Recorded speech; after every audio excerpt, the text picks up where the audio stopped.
సార్వత్రిక ఎన్నికల్లో భాగంగా ఓటర్లను ప్రలోభాలకు గురిచేసే ప్రయత్నాలపై కేంద్ర ఎన్నికల సంఘం కొరడా జులిపిస్తుంది. గత రికార్డులను అధిగమిస్తూ వేల కోట్ల రూపాయల విలువైన సొత్తును ఈసీ పర్యవేక్షణలో వివిధ దర్యాప్తు సంస్థలు స్వాధీనం చేసుకున్నాయి. నగదు, మాదక ద్రవ్యాలు, మద్యం, ఇతర తాయిలాల రూపంలో ఇప్పటి వరకు 8,889 కోట్ల విలువైన సొత్తును స్వాధీనం చేసుకున్నట్లు శనివారం ఈసీ అధికారికంగా ఓ ప్రకటనను జారీ చేసింది. పటిష్టమైన నిఘా, ప్రజల సహకారంతోనే ఈ ప్రలోభాల పర్వానికి అడ్డుకట్ట వేయగలిగామని కేంద్ర ఎన్నికల సంఘం వెల్లడించింది.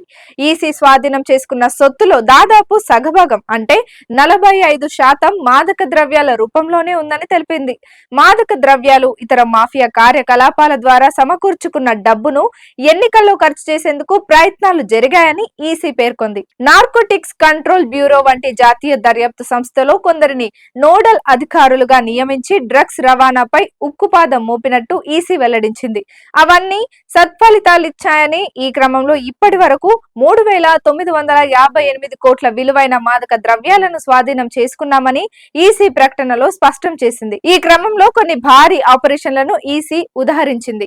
భారత సముద్ర జలాల్లో ప్రవేశించిన పాకిస్తానీ ఫిషింగ్ బోట్ ఆల్ రాజాలో 78 బాక్సులో ప్యాక్ చేసిన 86 కేజీల హెరాయిన్ ను నార్కోటిక్స్ కంట్రోల్ బ్యూరో స్వాధీనం చేసుకున్నట్టు వెల్లడించింది. వీటి మార్కెట్ విలువ 602 కోట్లకు పైగా ఉందని లెక్కించింది.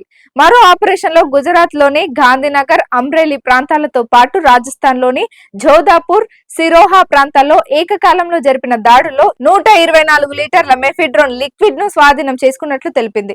అంతర్జాతీయ మార్కెట్ లో దీని విలువ 230 కోట్లుగా లెక్కించింది. ఈ గణాంకాలన్నీ మోడల్ కోడ్ అమల్లోకి వచ్చిన తర్వాత స్వాధీనం చేసుకున్న సొత్తుకు సంబంధించినవని, అంతకంటే ముందు జనవరి, ఫిబ్రవరి మాసాల్లో 6,760 కోట్ల విలువైన డ్రగ్స్ స్వాధీనం చేసుకున్నామని ఈసీ పేర్కొంది. స్వాధీనం చేసుకున్న సొత్తులో నగదు రూపంలో 849.15 కోట్లు ఉండగా, మద్యం రూపంలో 814.85 కోట్లు, బంగారం, వెండి తదితర ఖరీదైన లోహాల రూపంలో 1,260.33 కోట్లు, బహుమతులు, ఇతర తాయిలాల రూపంలో 2,000.59 కోట్లు అని ఈసీ తెలిపింది.